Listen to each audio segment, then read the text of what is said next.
Hello friends, आज के इस वीडियो में हम लेकर आए हैं कन्हैयालाल मिश्र। इन पर लेखक है ना, ये लेखक हैं और इन पर लेकर आए हैं साहित्यिक परिचय, जो कि आपको 5 नंबर का आता है इन पर। ठीक है, तो कैसे लिखना है ताकि आपको 5 नंबर मिले। सबसे पहले आपको यही करना है, सबसे बड़ा हेडिंग आपका यही होगा, कन्हैयालाल मिश्र ये। अब इसके बाद से आपको 3 टाइप से लिखना है, मतलब 3 स्टेप में करके लिखना है। संक्षिप्त परिचय, ठीक है। अब देखो संक्षिप्त परिचय में क्या क्या होगा। पहला तो इनका होगा पूरा नाम, जन्म तिथि, जन्म स्थान, मृत्यु तिथि, भाषा, लेखक शैली, ये इनका हो जाएगा। ठीक है, जैसे इनका नाम क्या है, ये है कन्हैयालाल मिश्र, ये है। ठीक है, और जन्म 29 मई 1906 है। जन्म स्थान देवबंद सहारनपुर में हुआ।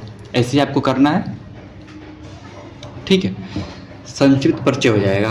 अब देखो लास्ट में ये प्रमुख विधाएं, निबंध, संस्मरण, रेखा चित्र, ऐसे आपको इतना कर लेना है। ठीक है, अब इसके बाद से जो नेक्स्ट होगा स्टेप, मतलब सेकेंड हेडिंग आपका ये होगा साहित्यिक परिचय का।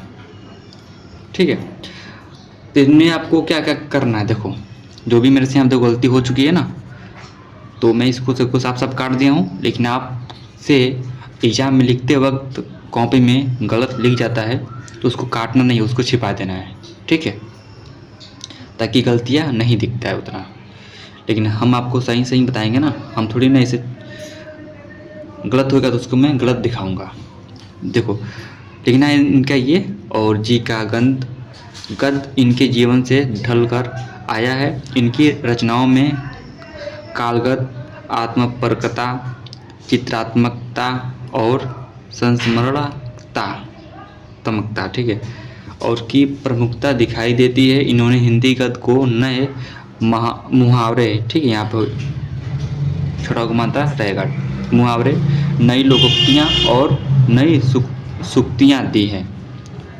कविता इन्होंने नहीं लिखी, पर कवि की भावुकता और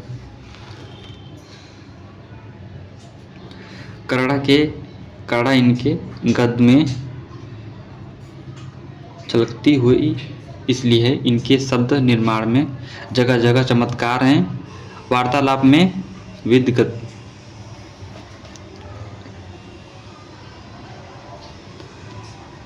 ठीक है।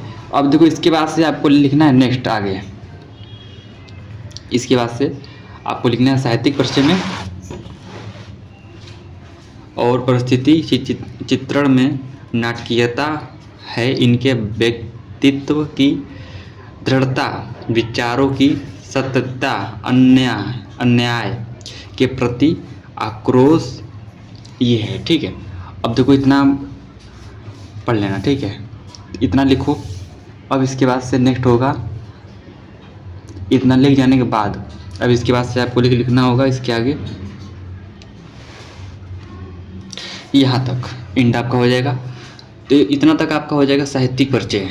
ठीक है, तो ये दूसरी आपका हेडिंग हो जाएगी साहित्यिक परिचय, यहाँ तक कंप्लीट। ठीक है, 80 शब्द में आपको लिखना होता है, लेकिन आपको लिखोगे लगभग 110 या 120 शब्द, ताकि 1.5 पेज हो जाए।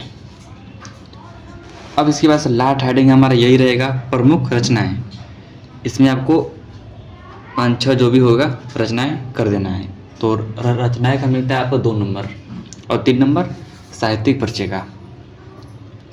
तो इस तरह से ये हुआ हमारा वीडियो कंप्लीट साहित्यिक परिचय का कन्हैयालाल मिश्र जी पर। ठीक है, तो अब हम नेक्स्ट वीडियो में बताएंगे जो आता है ना क्वेश्चन नंबर 5वें का ख, जो कि मैं दिखाता हूँ। हमने इन पर बदना वीडियो हमारा बन चुका है। इन पर 5वें का क में आता है ना 3, इन पर आता है हजारी प्रसाद जी पर और हरशंकर परसाई पर और वासुदेव शरण अग्रवाल जी पर। हमने तीनों का वीडियो अलग अलग में बना चुके हैं।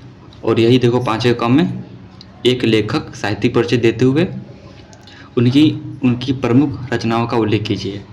3 + 2 2 नंबर आपका होता है रचनाओं का होता है, 3 नंबर आपका होता है साहित्यिक परिचय का। तो ये तीनों हमारा 5वें का हो गया कंप्लीट। ठीक है, अब हमारा नेक्स्ट वीडियो में जो होगा इस पर होगा 5वें का ख का होगा, जो कि आपको लिखना है एक कवि का साहित्यिक परिचय देते हुए उनकी प्रमुख कृतियाँ पर प्रकाश डालिए। इसमें देखो सेम होगा, लेकिन इसमें अंतर क्या है, इसमें एक लेखक थे और इसमें एक कवि हैं बस। और इसमें देखो 2 नंबर आपका होगा कृतियाँ का होगा और 3 नंबर आपका साहित्यिक परिचय का होगा। सेम वही काम है, लेकिन यहाँ पे कवि हैं और यहाँ पे लेखक थे बस। तो अब नेक्स्ट वीडियो में इन पर लाते हैं वीडियो। जय हिंद।